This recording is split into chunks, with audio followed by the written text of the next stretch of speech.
Roman Reigns ने बताया कि उनके गिमिक में आने वाले समय में एक बहुत बड़ा चेंज होने वाला है और इस करंट गिमिक के पीछे के कुछ सीक्रेट्स भी उन्होंने बताए। स्टिंग का पहला ऑल एलीट रेसलिंग का मैच अब हो चुका है ऑफिशियली अनाउंस। अंडरटेकर ने काफी सारी बातें करी, क्या उनके थॉट्स हैं आज के WWE के इस प्रोडक्ट के ऊपर गाइस, ये और बहुत कुछ जानेंगे आज की इस वीडियो में। आप इसे एंड तक देखते रहें, चैनल पर नए हैं तो सब्सक्राइब करें और उस नोटिफिकेशन बेल को भी ऑन करना ना भूलें।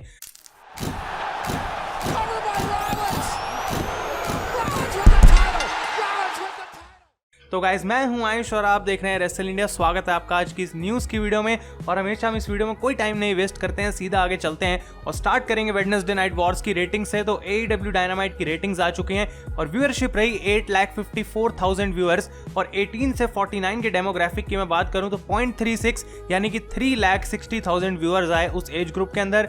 और पिछले हफ्ते से कंपेयर करें तो ये रेटिंग्स गाइज 12% ज्यादा थी। और वहीं हम NXT की बात करें तो 6,59,000 उसकी व्यूअरशिप रही।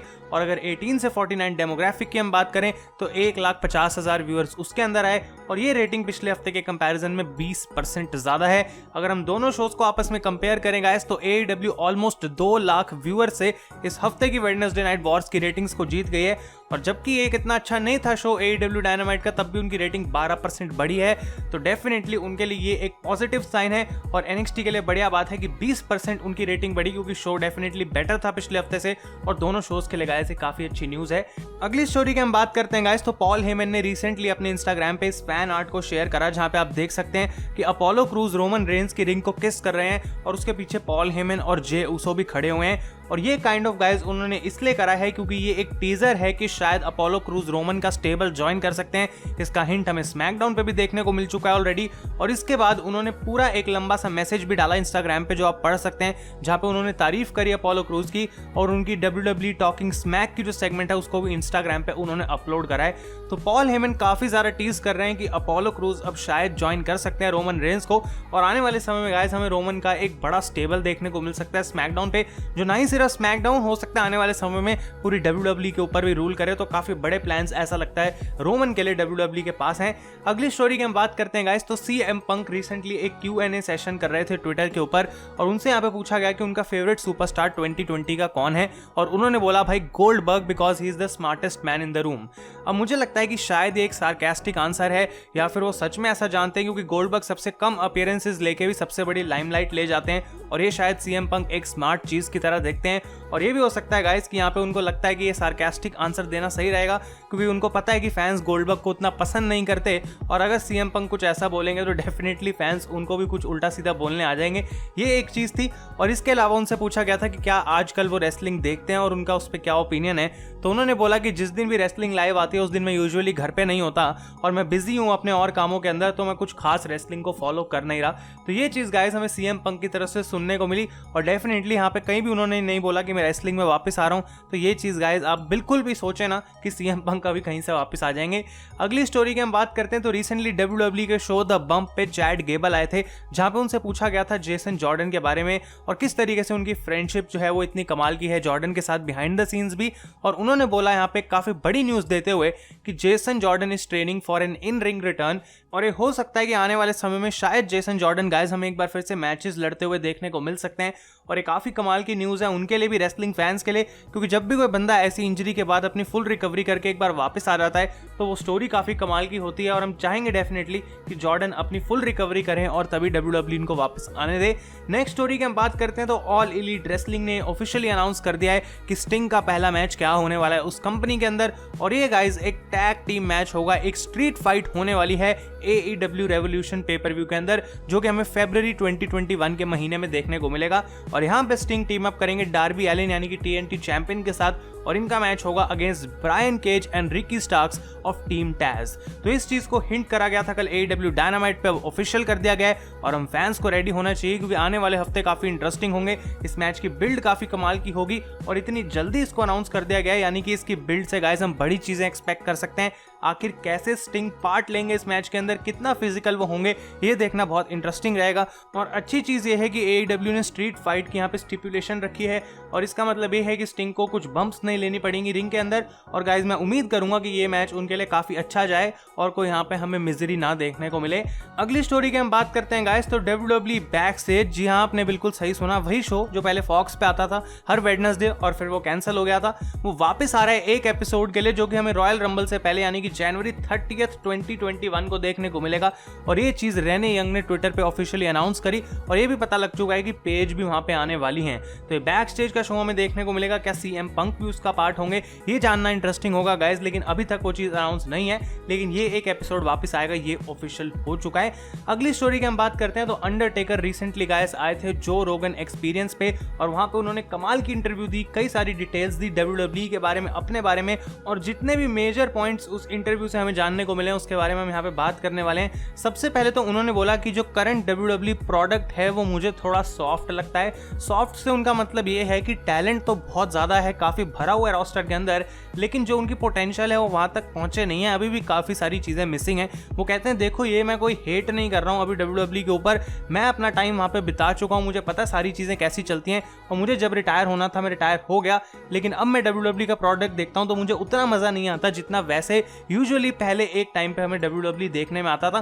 तो इसका मतलब ये है कि वो मोटिवेशन दे रहे हैं, वो एक्सपेक्टेशन अपनी दे रहे हैं कि भाई हम WWE से ये उम्मीद लगाते हैं ताकि जो टैलेंट वहां पे काम कर रहा है वो उस चीज को ध्यान से सुने और डेफिनेटली उस पर वो काम करके प्रोडक्ट को इंप्रूव करे, ना कि ये कोई क्रिटिक या फिर हम कह सकते हैं कोई बेइज्जती कर रहे हैं अंडरटेकर। और वो यहाँ पे प्रेज करते हैं ट्रिपल एच को कि भाई जिस तरीके से ट्रिपल एच अभी NXT चला रहे हैं, डेवलपमेंटल चला रहे हैं पूरा, वो एक बहुत अच्छा काम कर रहे हैं ताकि जो आने वाला फ्यूचर टैलेंट है WWE का वो भी रेडी हो सके। इसके अलावा गाइज उन्होंने अपने खुद के कॉन्ट्रैक्ट के बारे में भी बात करी और ये बताया कि अभी जो उनकी सर्वाइवर सीरीज में फाइनल फेयरवेल हुई थी तब तक वो एक कंपेटिटर्स कॉन्ट्रैक्ट के अंडर थे और उसके बाद अब वो एक नॉर्मल कॉन्ट्रैक्ट से हट चुके हैं जिसके अंदर उनको 3 अपीयरेंसेस करनी पड़ती थी हर साल WWE के लिए, और अब वो एक लेजेंड्स कॉन्ट्रैक्ट के अंडर आ चुके हैं। तो लेजेंड्स कॉन्ट्रैक्ट बेसिकली ये होता है कि WWE मर्चेंडाइज बेच सकती है अंडरटेकर की, उसका कमीशन अंडरटेकर को मिल सकता है, और बाकी अपीयरेंसेस या पॉडकास्ट या WWE नेटवर्क के लिए जो कंटेंट है वो अंडरटेकर फिल्म कर सकते हैं, अलग अलग चीजें कर सकते हैं, लेकिन उस कॉन्ट्रैक्ट के अंदर ये जरूरी नहीं है कि अंडरटेकर आके रेसलिंग रिंग के अंदर लड़ाई करें। और ये चीज गाइज उन्होंने रिवील करी, और साथ के साथ एक काफी कमाल की चीज उन्होंने बताई कि भाई ब्रॉक लेसनर को जब पहली बार उन्होंने लड़ते हुए देखा तो उनका सीधा एक निक नेम रख दिया था और वो था वनीला गोरिल्ला। और इसका मतलब ये है, वो कहते हैं भाई गोरिल्ला क्योंकि साइज इस बंदे का इतना बड़ा, और वनीला क्योंकि ऐसी मूवमेंट थी जैसे हम कहते हैं वनीला मिजेट्स, जो कि ऐसे रेसलर्स होते हैं जो साइज में छोटे पर मूवमेंट उनकी कमाल होती है, बहुत एथलेटिक होते हैं वो लोग। तो वो चीज़ यहाँ पे इस तरीके से अंडरटेकर को लगी और वो लेसनर को वनीला गोरिल्ला बुलाते हैं। आई डोंट थिंक कि लेसनर को ये नाम पसंद होगा, पर अंडरटेकर कुछ भी बोल सकते हैं। और फाइनली उन्होंने गाइस रिवील करा कि वो टॉम स्टोन पाइल ड्राइवर आखिर लगाते कैसे हैं। तो ये चीज़ मुझे लगता है कि हम सब पहले से ही जानते हैं, लेकिन वो कहते हैं कि मैं हर बार कोशिश करता हूँ मैं जो बंदे को उठा रहा हूँ वो सही तरीके से उठाऊँ और मेरी जो नीज हैं वो पहले टच हो जाए फ्लोर के ऊपर, ताकि जो सारा शॉक है वो मैं एब्जॉर्ब कर लूँ और बंदे का जो सर है वो कभी नीचे लगे ना। तो अब हम ऐसी एरा में आ चुके हैं जहाँ पे रेसलर्स आके खुद बताते हैं भाई कि मेरे फिनिशर का पीछे का सीक्रेट क्या है या फिर उसको कैसे यूज करना चाहिए, क्योंकि वो भी जानते हैं कि ऑलरेडी सब लोग जो हैं इन चीज़ों से फेमिलियर हो चुके हैं। और आज की फाइनल स्टोरी में गाइस हम बात करते हैं इस बहुत ही इंपॉर्टेंट इंटरव्यू की जो कि रोमन रेंज ने दी है ब्लीचर रिपोर्ट के लिए, और यहाँ पे भी उन्होंने बहुत सारी बड़ी डिटेल्स को रिवील करा है। तो सबसे पहले उन्होंने अपनी एक रीसेंट कॉन्वर्सेशन को रिवील करा जो कि उनकी जॉन मॉक्सली के साथ हुई थी गाइस, और उन्होंने यहाँ पे बताया कि जॉन मॉक्सली उनके हमेशा से बहुत अच्छे दोस्त हैं, वो ड्रिंकिंग बडीज हैं, हमेशा साथ में ट्रैवल करते हैं, लेकिन अब उनकी उतनी बात नहीं होती जितनी उनकी सेथ रॉलिंस के साथ होती है, क्योंकि ऑब्वियसली मॉक्सली अपने खुद के काम में बिजी हैं।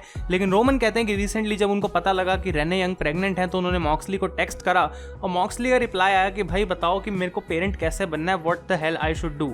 तो रोमन कहते हैं मैंने सिंपल सा रिप्लाई करा, भाई उसे दूध पिलाओ, उसके कपड़े चेंज करो और उसको खूब सारा प्यार करो। और उसके बाद वो कहते हैं मॉक्सली ने मुझे रिप्लाई करा थैंक यू, और वो कहते हैं अभी भी हमारे बीच में सब कुछ वैसा ही है जैसे पहले था, तो कुछ खास टेंशन की बात नहीं है। तो क्लियरली इनका जो बॉन्ड है गाइज वो रेसलिंग रिंग के बाहर ज़्यादा बड़ा है as compare to in the ring, और हमेशा ये बड़े फ्रेंड्स रहेंगे, डेफिनेट बात है। लेकिन इसके अलावा अपने कैरेक्टर को लेकर रोमन रेंज ने बहुत सारी इंपॉर्टेंट चीज़ें रिवील करी। सबसे पहले उन्होंने बताया कि अब वो अपने एक नए थीम सॉन्ग पे काम कर रहे हैं, लेकिन हो सकता है कि आने में उस चीज़ को थोड़ा टाइम लगे। वो कहते हैं ये कोई नॉर्मल म्यूजिक नहीं होने वाला, कोई ऐसा रॉक म्यूजिक जो कहीं से भी उठा के हम किसी किसी रैपर को बोलें और हम एक गाना बना लें, ये कुछ डिफरेंट होगा, अभी से बिल्कुल अलग होगा और इसी वजह से इस चीज़ में टाइम लग सकता है। तो वो आई थिंक एक ऐसी चीज़ है जो अभी रोमन के कैरेक्टर में मिसिंग है, उनका एक नया थीम सॉन्ग जो बिल्कुल इस लुक को बाकी लुक से रोमन की अलग बनाएगी। तो उस चीज़ के लिए गाइस हमें वेट करना चाहिए और हो सकता है किसी बड़े पेपर व्यू जैसे कि रॉयल रंबल या रेसलमेनिया में उस चीज़ का डेब्यू हमें देखने को मिले।